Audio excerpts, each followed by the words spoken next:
করলেই সওয়াব দিয়ে দেয়।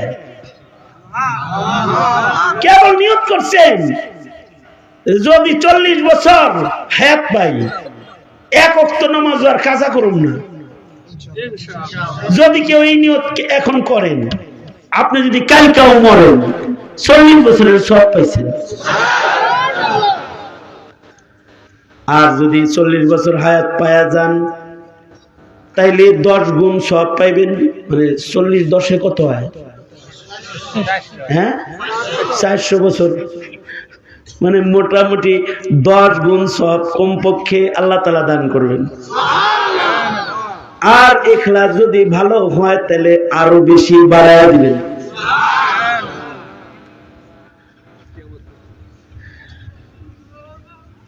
এটা হলো মুমিন বান্দার নিয়তের পাওয়ার। শরীয়তে ইসলামে আল্লাহ তাআলা এই উম্মতকে মর্যাদার আসন দেওয়ার জন্য নিয়ত নামক মহা দৌলত দান করেছেন। এই উম্মতকে আল্লাহ তাআলা রমজান দান করেছেন, যা অন্য উম্মতকে দেন নাই।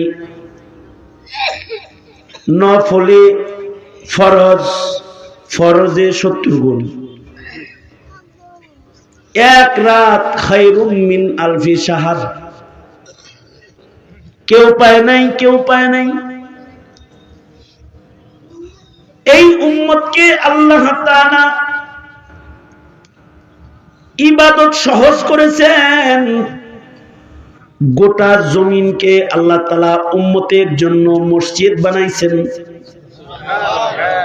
যেখানে নামাজে দাঁড়ায় যায় সেখানে আল্লাহ তাআলা নিজে বান্দার ইবাদত রিসিভ করে নেয়। নৌকার ভিতরে দাঁড়াইছে তাও কয় কবুল, জাহাজে দাঁড়াইছে তাও কয় কবুল, মরুভূমির মাঝখানে দাঁড়াইছে তাও কয় কবুল, জঙ্গল পাড়ি দিতেছে জঙ্গলের ভেতরে নামাজ দাঁড়াইছে তাও কয় কবুল, খেতে হাল দিতেছি লাঙল জোয়াল রাইখা গরুটা পাশে দাঁড় করায়া খেতের আইলের ভেতরে নামাজে দাঁড়ায় গেছে কাদা বালি সহ, আল্লাহ কয় কবুল। গোটা জমিনকে আল্লাহ তাআলা এই উম্মতের জন্য মসজিদ বানাইছে। এই উম্মতকে আল্লাহ তাআলা ওযুর সাথে তায়াম্মুম দান করেছে।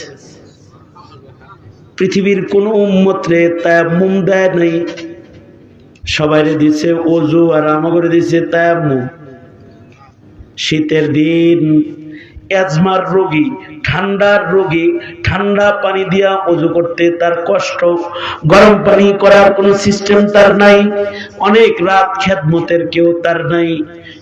মাটিতে হাত মেরে তায়াম্মুম করে ফজরের নামাজে দাঁড়ায় যাবে। ওযু করলে যেমন সওয়াব পাইতো, তায়াম্মুম দিয়া নামাজ পড়াও তেমন সওয়াব আমল নামায় তার জমা হয়ে যাবে। আল্লাহু আকবার বলেন। মাসাহ দান করেছে, মাসাহ আলাল খুফাইন। সামরার মজা করবেন। কার পায়ে যিনি দেখলাম আজকে পাও ধোয়ার কারবার নেই, খালি শীতের দিনে রোদ থাকতে থাকতে পাওটা ধুইয়া ভিতরে ঢুকে পড়ছে আর কি। এরপরের দিন আবার রোদ ওঠা পর্যন্ত খালি টানে, খালি টানে সোজা। আল্লাহু আকবার জোরে করে বলেন। এই দিন কি কঠিন না সোজা? সবচেয়ে বড় কথা গুররিল মুহাজ্জালিন,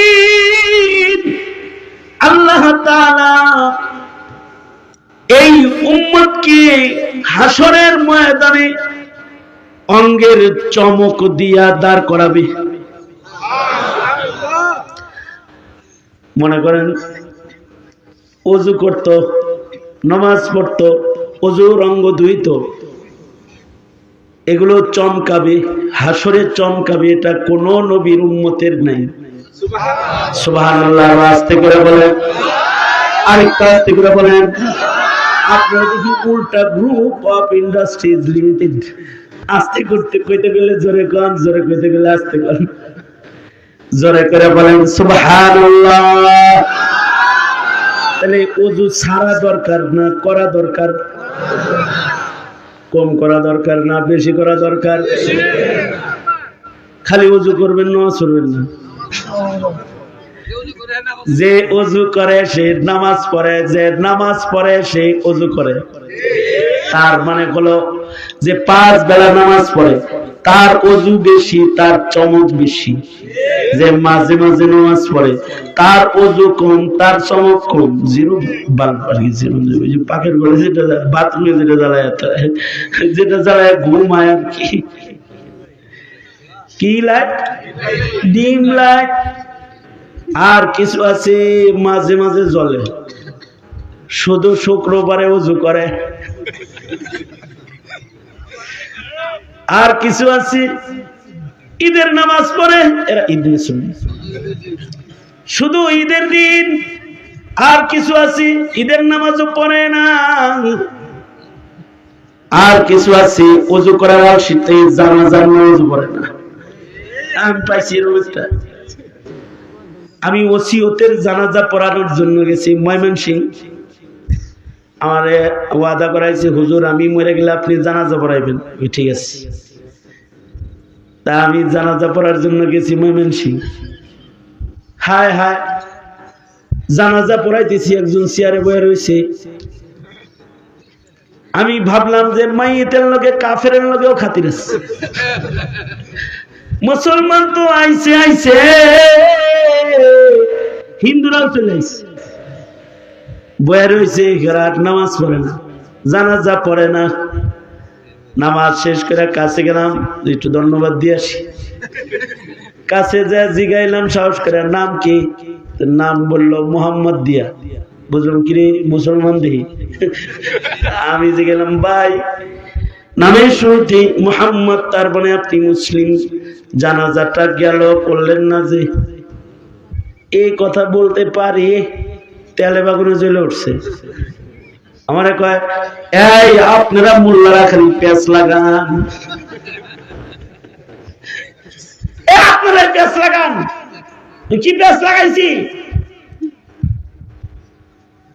জানাজা 2-4 জনে পড়লে সবার পক্ষ থেকে হয়ে যায়, জানেন না? জানাজা যে আলাল কিফায়া, এটা হে আমারে পড়াইতেছে উল্টা। কয়েকজন পড়লে সবার পক্ষ থেকে দায়িত্ব আদায় হয়ে যায়।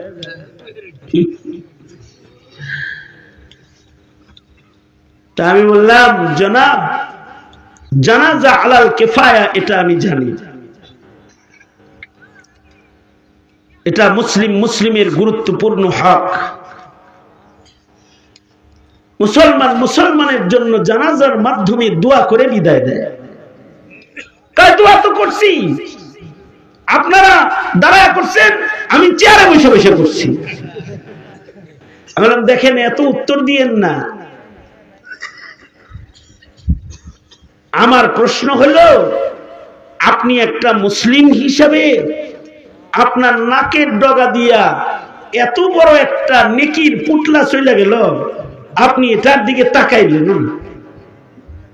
অথচ জানাজা যদি কেউ পড়ে তাহলে তাকে এক কিরাত মানে হলো এক উহুদ পাহাড় সমান সব আমলনামায় দেওয়া হয়। সুবহানাল্লাহ। তার মানে আমনের নাকের ডগা দিয়ে একটা উহুদ পাহাড়ের সওয়াবের পুতলা গেছে, আপনি ওইদিকে তাকাইছেন না। আমি তারে বুঝাইতেছি। একজন আমারে কয়, হুজুর ওযু করে না। জীবনে ওরে কোনোদিন ওযু করতেও দেখিনি। যারা ওযু পারে না, ওযু করে না, ওদের অঙ্গ চমকাইবে না। কিন্তু উম্মতে মুহাম্মাদির যারা ওযু করনেওয়ালা, নামাজ পড়নেওয়ালা, এদের বৈশিষ্ট্য হলো গুররিল মুহাজ্জালিন। হাসরের কঠিন ময়দানে তাদের ওযুর অঙ্গের চমক চমকাইতে থাকবে। লাভ কি? লাভ হলো এই গোষ্ঠীটা তাদের নেকির পালা যদি হালকাও হয়, তাদের চমকের কারণে তারা নবীজির শাফাআত তাদের নসিব হবে।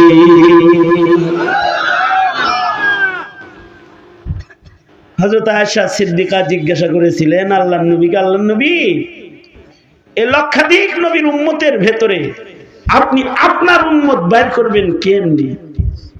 নবীজি বলেছেন, আমার উম্মতের ওযুর অঙ্গ চমকাবে। দুঃখের বিষয় হলো প্রজন্মের মুসলিম ছেলে মেয়েরা এখন ওযু জানে না, কারণ এখন মক্তব চালু নাই।